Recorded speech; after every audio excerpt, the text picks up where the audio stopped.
Hello, everyone, and welcome to the podcast. We're not experts, but my name is Garv, and today we're here with Isa. Hola. And we will be discussing the coronavirus. Yes. Do you want to introduce yourself? Hi, my name is Isabella. I'm just here guest hosting with Garv. Yeah, that's it.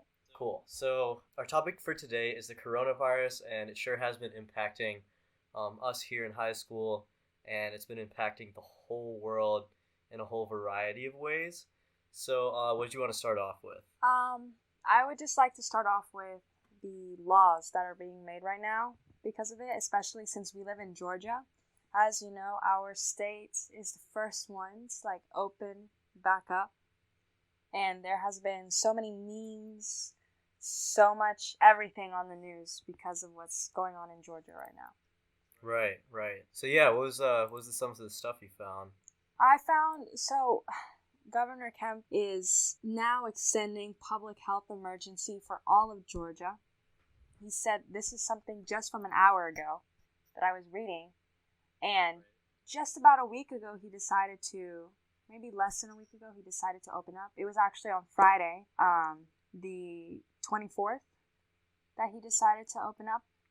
And yeah, that's what I have too. It's just insane that he would do that. Yeah, it doesn't make much sense because we have it's like he said that more important businesses, or we're gonna do like a full reopening, right? Mm-hmm.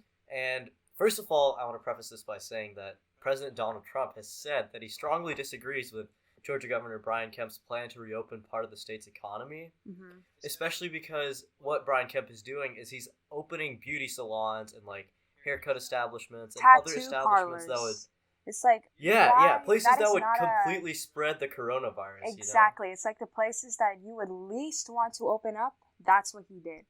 It's like think about all of the people that sit down at a hair salon, that use the same shampoo, that use conditioner, whatever, touch just everything in that store, or even tattoo parlors. You never know that they clean the needle. Sometimes they don't. That is like the number one way to pass on the coronavirus. I don't think it makes much sense. Also, like, as far as we go, like, I'm getting a little worried because if we do reopen now, then we're probably gonna have another wave of the coronavirus, just because that's how it spreads. Like, if we could have spread it out by locking down and doing quarantine, that might have been a better outcome. But now, people are even talking about for high school, like, completely doing away with gatherings, like, as far as like sports go, and you have to do like sports over Zoom, right? Yeah, I do, because I played for a national Premier League team. So my coach wants to keep us like intact, still like exercising, still making sure we're fit, we don't lose our touch on the ball, etc. But we don't know, because tryouts for the whole state of Georgia is either the first week of June or the second week of June. And it's very probable they're going to have to postpone it. And that's never happened before, because we need the tryouts to be early so the decisions can be made, the tournaments, etc. So this is like a big thing that's going on, but that a lot of people do not realize. And another thing is, like, it doesn't make much sense, right? Because we have the CDC in Atlanta, and public health officials have warned Kemp about moving too quickly. And actually some business owners in typically in less conservative areas are saying that they will keep their doors closed even if it means like a loss in money, because they think that in the long term it would probably be worse for the economy. Kemp, I don't know, Kemp is weird because he's always been kind of the Trump's his like model, right? Because he ran on the platform of being like Trump. He ran on the platform of like doing stuff about illegal immigration and things like that. But he still seems to be overstepping his boundaries in the specific area. Exactly. And, you know, when your role model says you're doing something wrong, you typically should stop. But that doesn't seem to be the case here. That's what I was thinking of. Like, your point exactly. Because if you see, Donald Trump, our president, has said that this is not right, that we need to, we need to stop the coronavirus from spreading. This is all this. And he's coming up with insane cures that he says, like, the detergent, what was it? Yeah, like injecting Lysol or ingesting Lysol, household cleaners as a way to combat the virus. which is totally ridiculous. And he even didn't want to speak one day right after he made that absurd comment that he wants to do that. It's just like, you would think maybe he's trying to make hemp be the first one to open to see if it starts because there's no way that he's going to do it and not have the president's back, if that makes sense. Yeah, that's a good point.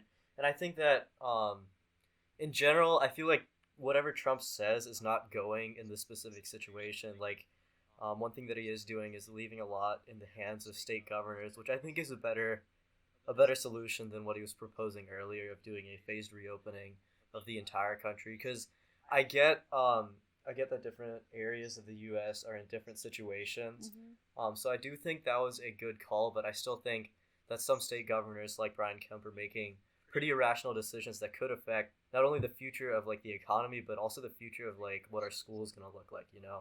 Yes. And one thing that's been really it's been a really big change in my life is like the schools are now preparing for the worst, you know, like they're preparing to go into full lockdown next year or preparing to do like a phased reopening of the school, similar to the economy, or doing like A and B groups at a school where they have half the students at the school at a specific time to maintain distance and to make contact tracing and isolation easier. Mm-hmm. And I think the coronavirus in general will have a lot of changes on what we like to call like social gatherings and social interactions because of the way it transmits itself and how contagious it is. Exactly. And what's funny is that the people that had the flu, for example, in the beginning, like January and February, there was probably a big percentage of them that had COVID-19. For example, like, I have to go, as you know, I was out sick for 2 weeks and I didn't go to school because I was so sick. I have to go and get the antibodies as soon as they're out to see if I had corona. Because of how sick I was and because of the symptoms I've had, it's not like the flu. I feel like people are underestimating how bad it is. Because whenever I had it, I thought I had the flu. But something inside me is just like, you don't have it, you have something else. Because the headaches I had migraines. I've never had migraines. Never. I've had the flu 4 times and I've never had a migraine or migraines, because I had more than one, that were so bad and so constant. The same with the respiratory issues, the chills. What the people describe is just like, most people from the outside that do not have it would be like, oh, it's fine, I'm young, you know, it's not going to affect me. But it's one of the worst things ever that I've had to deal with, and I've been sick with so many different things. Yeah, and one thing that we are starting to realize more and more is that the coronavirus, if you're young, you're not immune to the coronavirus. So, like, my mom had the coronavirus because she had exposure to it at the nursing home where she worked. And she has had a pretty bad experience with it. Like, she's still in quarantine right now. I do believe she's getting the test result back either today or tomorrow. But it's been a pretty bad experience for her, and she is on the more healthy side of things. Yeah. So if you're young, it's not like you're immune to the coronavirus. No, of course not. There's been so many. It's miraculous to see that there's people that are young, teens, that are dying to this virus that apparently that won't affect the young ones, that won't affect people under 20, whatever. Like, I saw one in France, I believe it was. He died at 15 or something. There's just been too many, and that's not.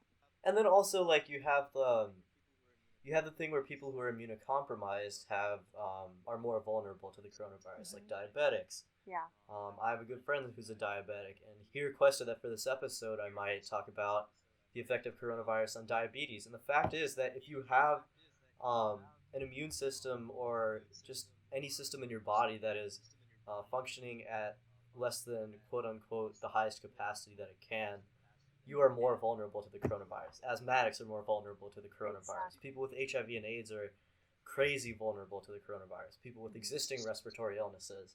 And I think that if you decide to go out, even with the coronavirus in the public, or if we decide to lift the lockdown, it's a little bit of a selfish outlook. Just because, like, you're not quarantining for yourself to an extent. You're quarantining so other people don't get it. Hmm. And I think that's what some people need to understand a little more.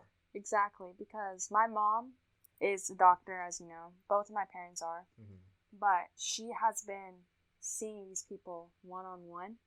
And she tells me it's so sad because they either regret going out or they were trying to do something. Like, there are some cases that you can understand. Like, for example, there was one she told me that I believe went outside just to exercise, but it was in her neighborhood. And a guy walked by coughing, I guess, and she still got it. But you can get it so easily. And you're definitely not immune at any age. Exactly. And speaking of immunity, we just looking forward at what the future of the coronavirus will be. The BBC put out an article called "Coronavirus Immunity: Can You Catch It Twice?" Not a lot is known about how immunity functions with the coronavirus, and some people that are thinking that immunity would be a good defense against the coronavirus are starting to think that maybe we could have like immunity passports for people that have already gotten over the coronavirus and that could maybe start going back to work, which I think is a good idea. But the coronavirus is pretty highly mutative, Hmm. so a lot of people are saying like it might be dangerous to start going back to work too early because there's so many different strains of it. My mom actually is the medical director of a couple nursing homes, right? Hmm. And she suspects that each of those nursing homes is infected with or infested with a different strain of coronavirus. So the basically the way immunity works is your white blood cells can recognize what the virus is by a specific part of the virus.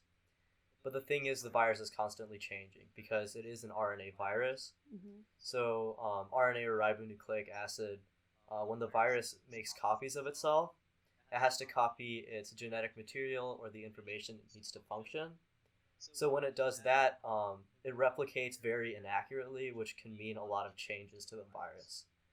Um, and so in that way, it is similar to HIV, but it is not. It's not in the same ballpark as HIV. It's just the way it replicates is very similar.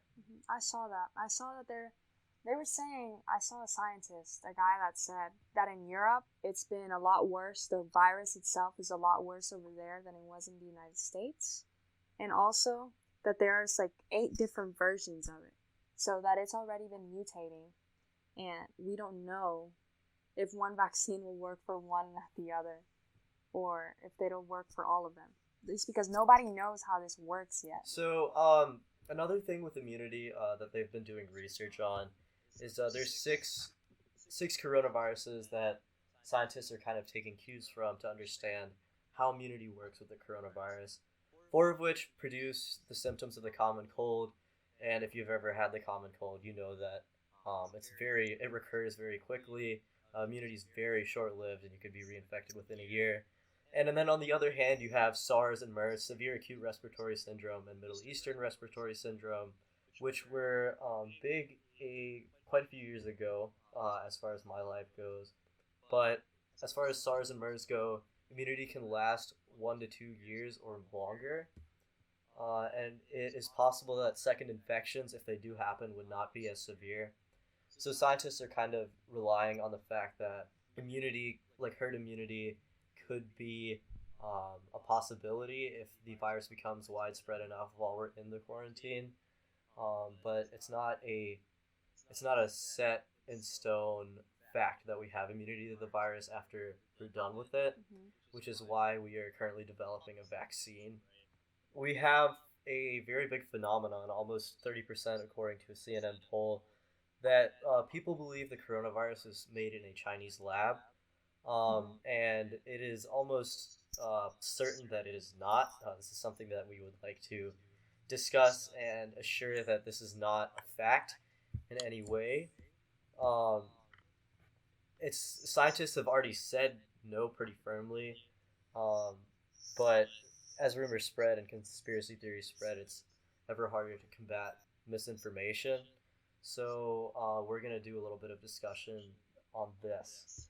I heard about this. My mom was telling me about it because at first, like you said, as rumors spread, she heard about it and she thought that it was true because there has never been a virus like this where with all this technology we have and that we wouldn't be able to stop it sooner, that they thought it would just go and directly attack the body, that there would not be a way to stop it. That's why it's 2 weeks long, the symptoms, etc., the fevers being so high. But as you said, rumors, it is not made in a Chinese lab. It was just somebody eating in Wuhan, was it?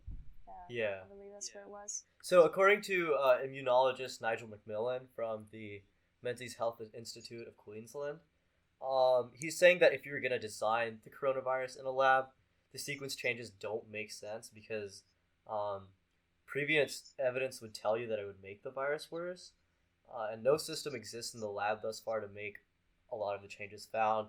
And because it is an RNA virus, like a lot of people have been speculating about the use of CRISPR. CRISPR is a DNA gene editor, and RNA would be very hard to pull off in that kind of a setting. So it is definitely not made in a lab. It was not genetically manipulated. It definitely originated through natural processes.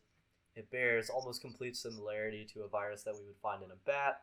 So more specifically, two features of the virus, the spike protein and the distinct backbone, which is basically if the coronavirus is shaped like a ball, it has spikes coming off of it.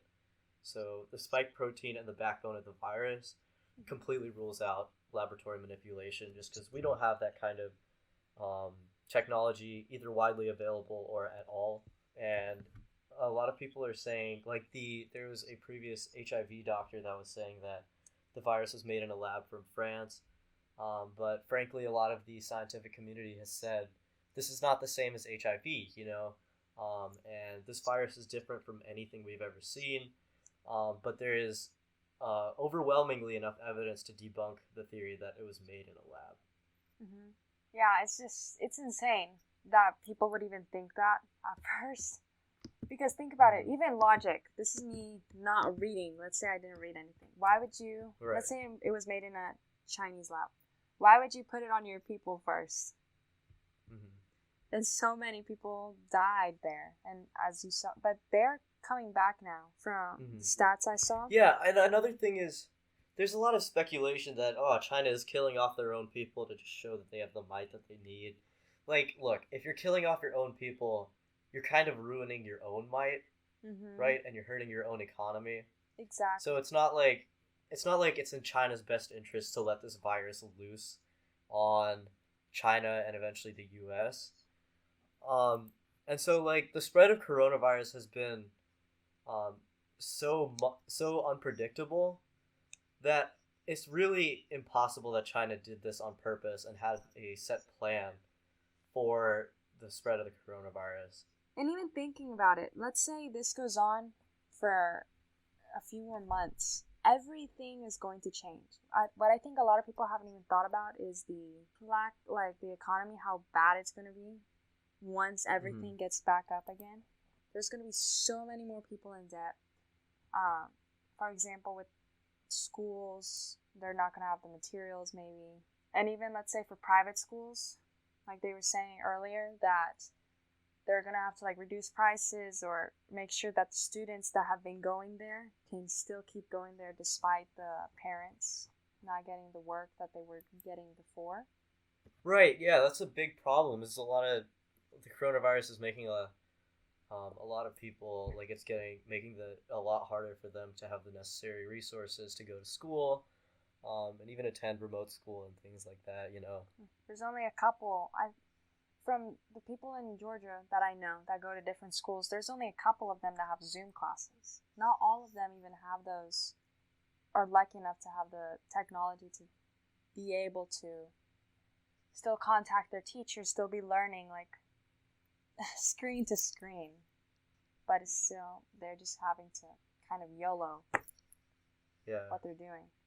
And the U.S. Bureau of Labor Statistics has released a graph of how people have filed for unemployment benefits. The weekly average for unemployment benefits is around 350,000. And in the last 6 weeks, people filing for unemployment benefits in the United States has gone up to 30 million. That is insane. Which is about 5 million unemployment benefits filed per week. which is a record high actually. And the stock market definitely has recovered from its initial dip in April, um, but it is still like 20% lower than where it was uh, come January and February, you know? Mm-hmm. So it's definitely what we're looking at as far as the economic impact is very scary. And oil prices actually went negative. People were paying other people to take oil off their hands. It's at the level where it was in like 2002 right now, at like, or even lower, in fact. Wow. Worldwide, there has been a total of 3.25 million cases confirmed. Mm-hmm. There's been 1.01 million people that have recovered. And there has been 231,000 deaths. Wow. Now, just in the United States, we passed 60,000. We're right now exactly, or from the data that I see here, 62,444. The numbers speak for themselves for sure.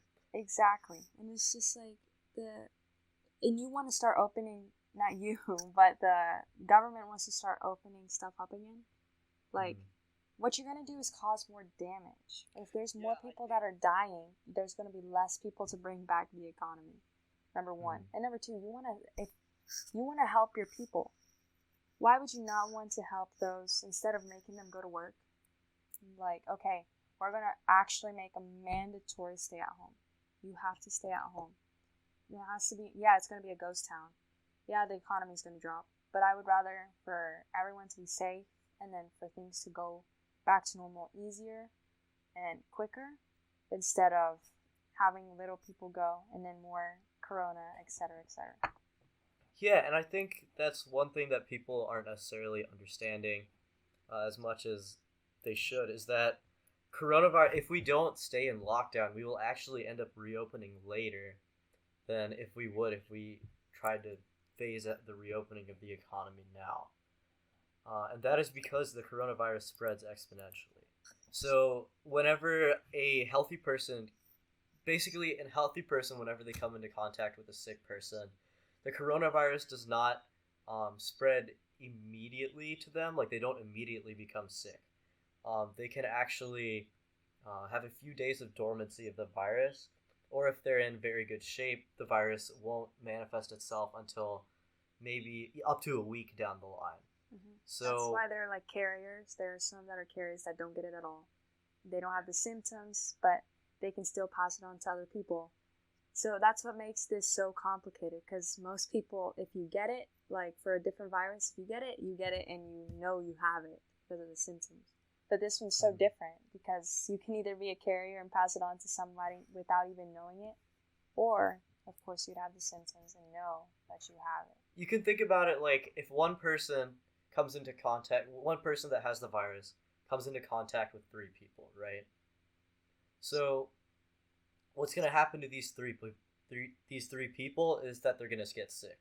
Mm-hmm. But over the course of the next few days, until they realize it, not even the next few days, even the next few hours, if each of those people infect 3 people, you got 13 people who are sick. And you can imagine that from 3 people getting infected, from 1 to 3 to 13, you're eventually going to end up with a huge number of coronavirus cases on your hands. And until people start to recover, that's not going to get better. And I think the quarantine is kind of a way to slow that interaction between people until we can figure out a way to deal with it. I just think that there should be more. I feel like people need to stop being so ignorant, honestly. Mm-hmm. It's just like people don't understand. Like in Michigan, I believe it was, there was these people that were literally saying freedom is key, freedom. I'm not going to stay. It's like, it's not about your freedom. It's about the health of others. You can't be so selfish about yourself and be like, oh my gosh, I don't want to stay at home anymore. I'm going to go insane. It's like, that's fine. Go on a walk outside, but don't go and infect others because they can be in worse conditions than you. Sorry, go. No, it's okay. At that point, you're encroaching on the freedom of others, right? Because if you decide to go outside and you decide to put yourself at risk of the coronavirus, you're also putting everyone you interact with at risk of the coronavirus. And if those people are immunocompromised, if those people have a particularly bad case, if those people are more vulnerable, if those people end up dying, it's your fault. You're taking away their right to life, you know? And I think it's kind of a twisted way to look at things if you say, this lockdown is encroaching on my freedom. Because it's not encroaching on your freedom, it's ensuring the freedom of you and everyone else. And ensuring that you guys can live your life like you should, you know? It's just that health. The most important thing about a person is one's health.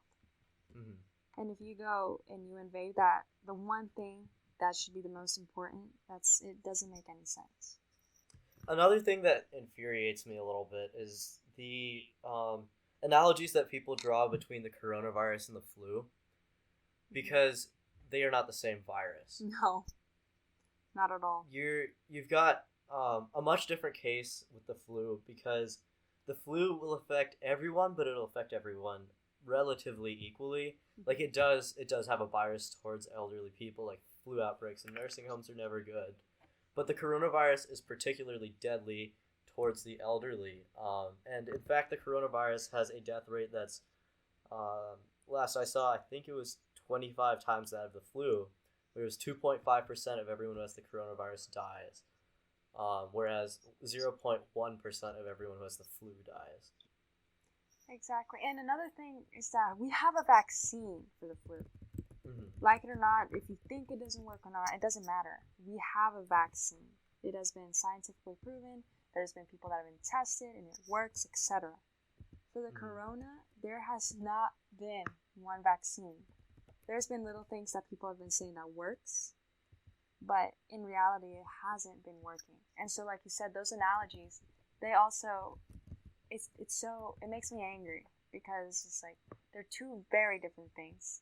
And if you think that it's the same, then you're completely wrong, because that would not explain all the people that's dying. That would not explain all of the people. It's so much easier to get infected. A numerous amount of things that people do not understand, because they do not want to face the fact that this could change them and the world they're living in. So another thing that's happening right now is, as far as coronavirus deaths go, coronavirus deaths are being ruled as coronavirus deaths only if the person has been there's some obscure rule about it. It's like if someone has been admitted with only coronavirus, or they've tested positive for coronavirus. Mm-hmm. But for people that might have an immunocompromised system that might be more susceptible to the coronavirus, their death might be deemed as it's pneumonia or it's asthma related death. So that's one thing that I think is really affecting the data we're seeing right now. And on the other hand, you have probably a lot more coronavirus cases than we think, because we can only confirm a coronavirus case if someone tests positive, which is why I think the lockdown is the best way to go until we can get a handle on all these things. Exactly. There's probably been so many more people that have the coronavirus, but they don't know. Like you said, they haven't gotten confirmed in a test. Mm-hmm. So it's just, the numbers could be so much higher than we know.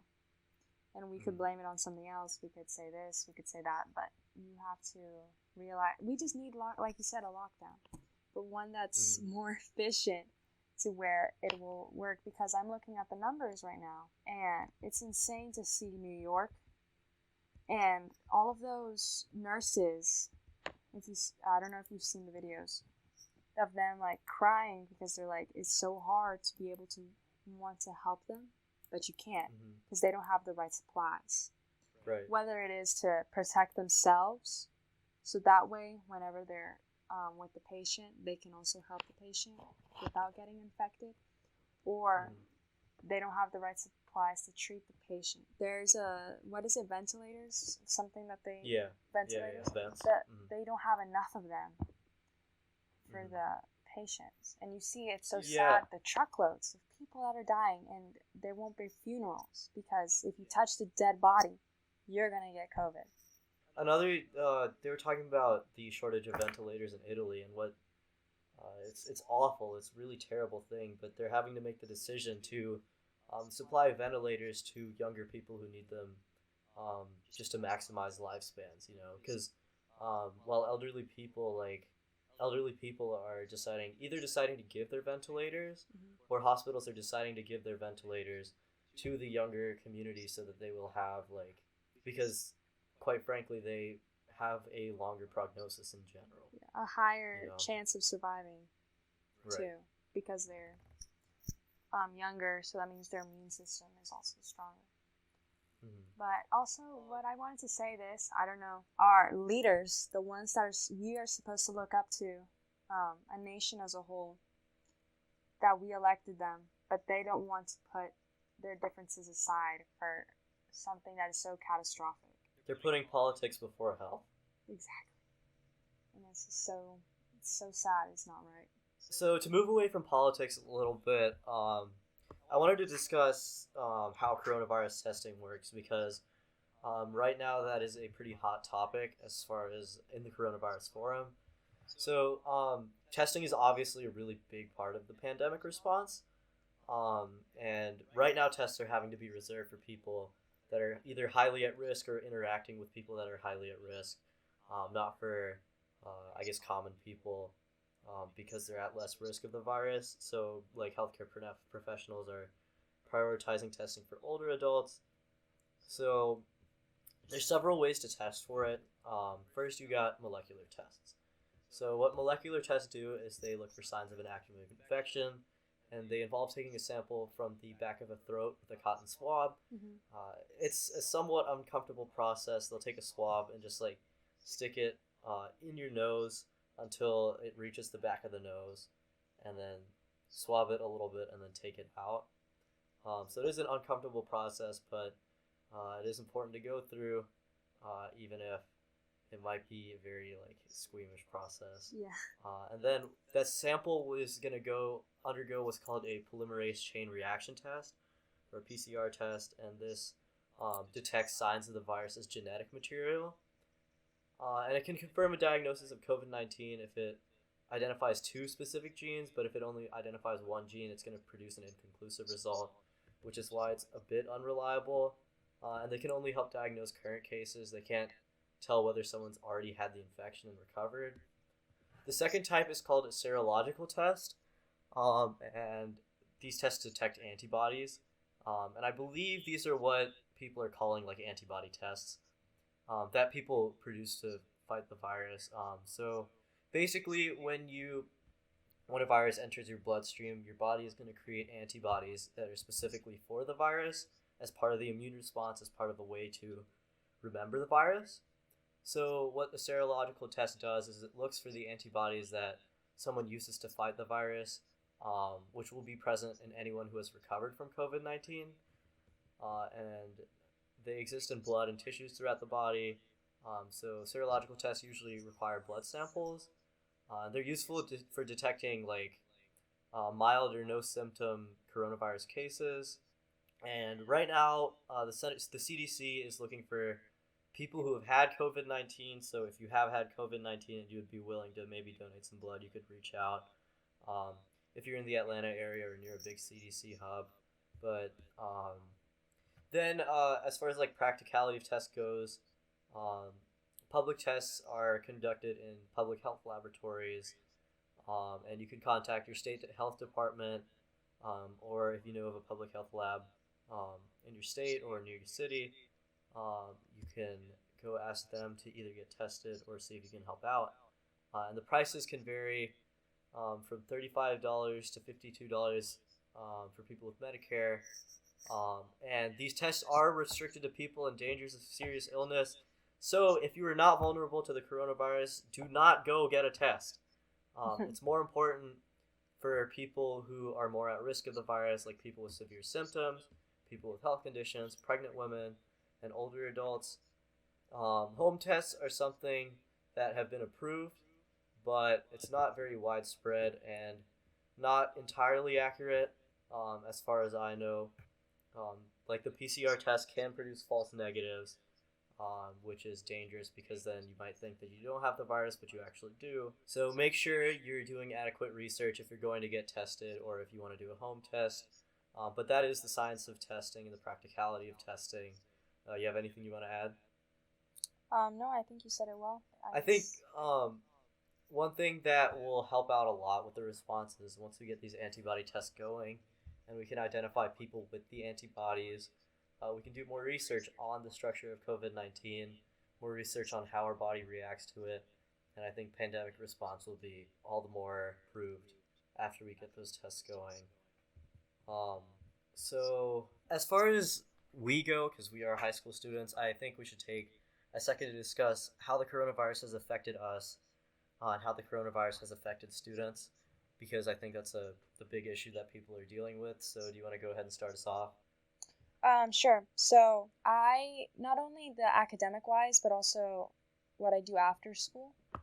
It's so for me, it's a lot harder to learn online because it's always good to have that teacher to teacher or teacher to student interaction and to be able to ask for help, to be able to understand one thing. It's so much easier to just walk to your classroom, be like, "Hey, I need help." You know what I mean? But instead here, it's more difficult because it's just like you don't want to say something while they're speaking. It's so much harder to interact in general. But not only that, for me, I play soccer, like I stated at the beginning, and that has changed completely for me. It's so I played a national league, and we were supposed to go to nationals. We won our league this year, Right. first place, but it's canceled. Mm-hmm. And that's how it's affected me as a high school student. That's how it's affected my friends that don't go to my school. But that is something that has affected them. Their sports, like soccer, that was going on, and baseball got just canceled halfway through. So, how our school is functioning, um, granted, our school does have more resources. Like the kids at our school might have more resources than at a public school. Um, all of us have school issued laptops. Mm-hmm. So the way our school is going is we have usually on a regular school day we will have A, B, C, D, E, F, G, and H periods in a day.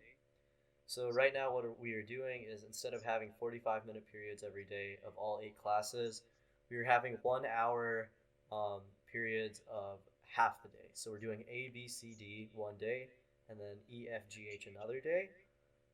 And I think while it is like they're doing the best they can do, but it definitely is harder for a lot of people to learn. But a positive that we are finding is that we are figuring out new ways to do remote schooling. So if we have like inclement weather or we, God forbid, have another crisis like this, we would be more well equipped to deal with it. Another thing that I would say is really affecting me is just kind of being closed up in my house. As a teenager, I have a lot of pent up energy that I feel like I need to expend.